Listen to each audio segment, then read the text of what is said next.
my name is Max, and I'm going to give you just a couple tips that can be used in Microsoft Word, PowerPoint, Pages, or Keynote to help with the design of the posters that you're going to be making, either for your EMAs, TMAs, or for the annual shows.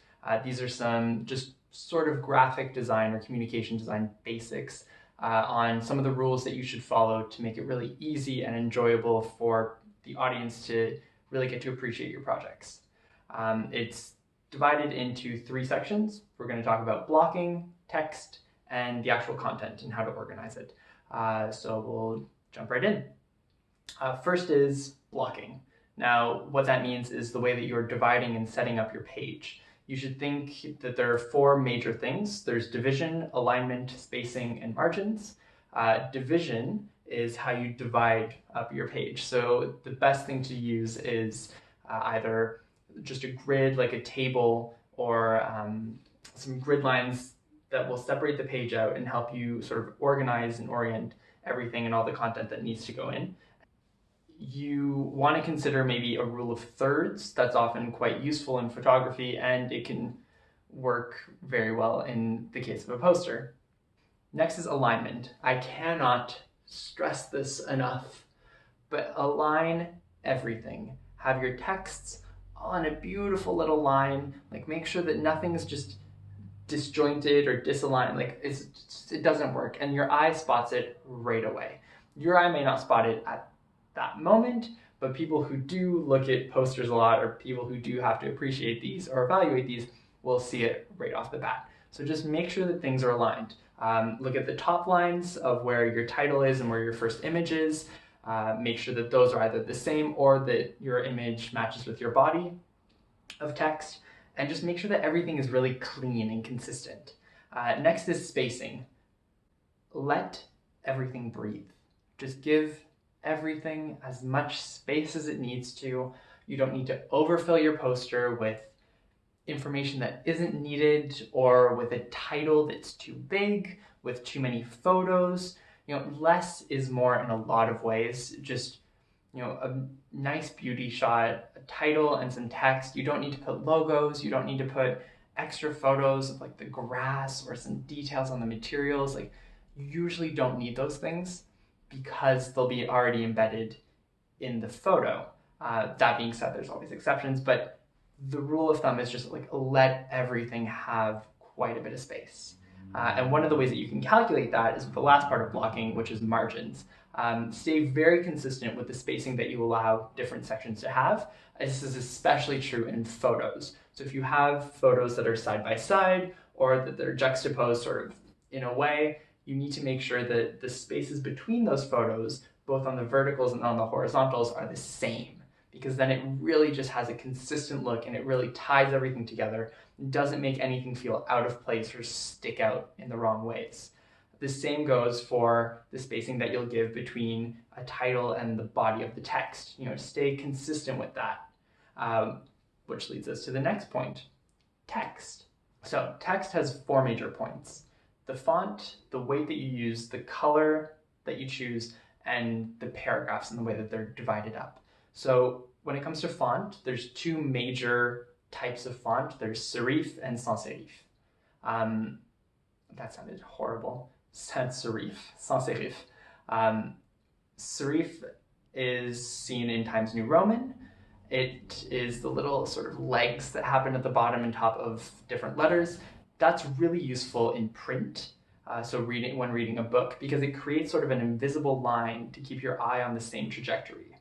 Now, when it comes to digital or big photos or less text, usually you go for sans serif, and it's also just really popular.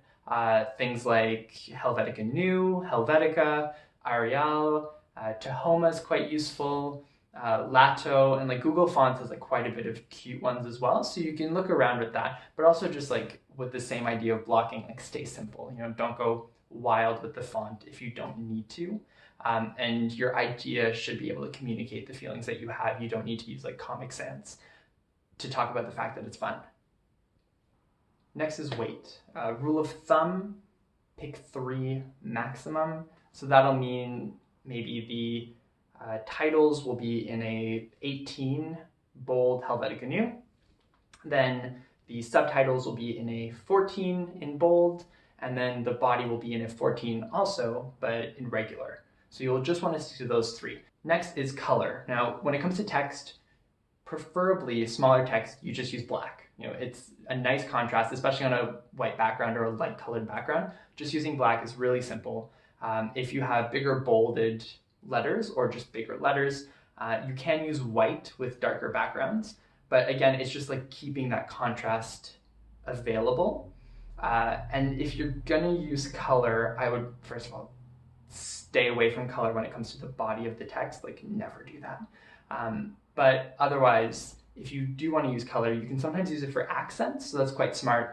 If you're doing, let's say, a graph, and you want to have accent within it for things for people to look at right away, then you can use sort of an accent color that blends in with the rest of the poster. Let's say your product is orange, then you can use sort of like a dark orange in that table to be able to have certain specific words stick out more than the others. And I think that can sometimes be quite useful. Then in terms of paragraphs, what I mean by that is how you organize them. So if you have a paragraph and you have to fit it somewhere, make sure that you're fitting around 10 words per line, plus or minus 2, so like 8 to 12, only because if you have less than that, it's quite hard to keep the train of thought flowing. And then if you have too much, then your eye is sort of lazily drifting away and you don't want to read that entire line. Like, this isn't a textbook, it's a poster. And it's communicating most of the time a product or something that's quite visual, so you don't really want to waste your time on the text. There's rarely the case where Okay, then when it comes to the paragraph itself and the way that you're designing it, always, I would say, always use left justify. So meaning that all the words align on the left-hand side and then they sort of like happen at the end. So you'll have it a little bit choppy or raggedy at the end, but that's a lot cleaner than having it fully justified in most cases, only because justify isn't always well calculated. So you'll have things that the words will be so cramped together or they'll be so spaced out that it's really distracting to the eye. You have this like negative space or you have this like really heavy space that all of these words are crammed in together and it doesn't look good and it looks quite distracting. So then you're taking away from the effect and people are distracted by the shape of the words, which definitely isn't what you want to be doing with the poster. Finally, in terms of content, these are some just sort of suggestions. When it comes to the background that you're going to choose for the content, stick to white. Honestly, like, it's such a good way to start and it's just so common. If you look at really well-designed posters or you look at really well-designed products, the posters that they have with them, it's usually just a big beauty shot of the product or the space. And then you'll have some text, but the rest of it is just white. Then if you do want to use another color, sometimes it is useful and sometimes it just has to happen only because the photo that you're using can't be cropped the right way or the images that you have are so dark so you actually do need to use like a really dark background. That's fine. Again, stay simple. To give a couple examples of how that can look, there's this first one here that has one big sort of shot and then it has some smaller detail shots and then you have some of the text over here. So everything is breathing. There's a lot of white space and it's all in the middle, so your eye is sort of drawn back to the center, which is really useful. When people are tired of looking at something, they're still drawn into your own poster and not away from it. Then the spacings are all consistent, the margins are healthy, they're generous, and everything fits in a well-aligned space. Then in the other one here, it's one big beauty shot, and then you have the text coming down. This will happen if you have more text, and the beauty shot is giving you sort of the idea of what's going on.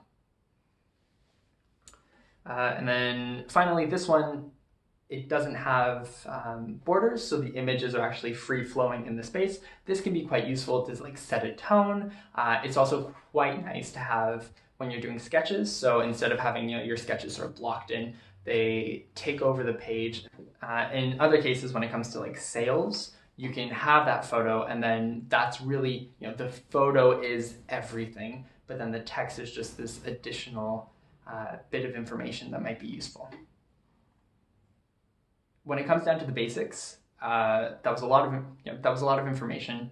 Take what you will from it, but the core of what I'm trying to say is keep it simple, take out as much that isn't needed as possible to let the photos breathe, let them tell the story of your product, and then the words should just be a little extra bit of information to contextualize it or to add details.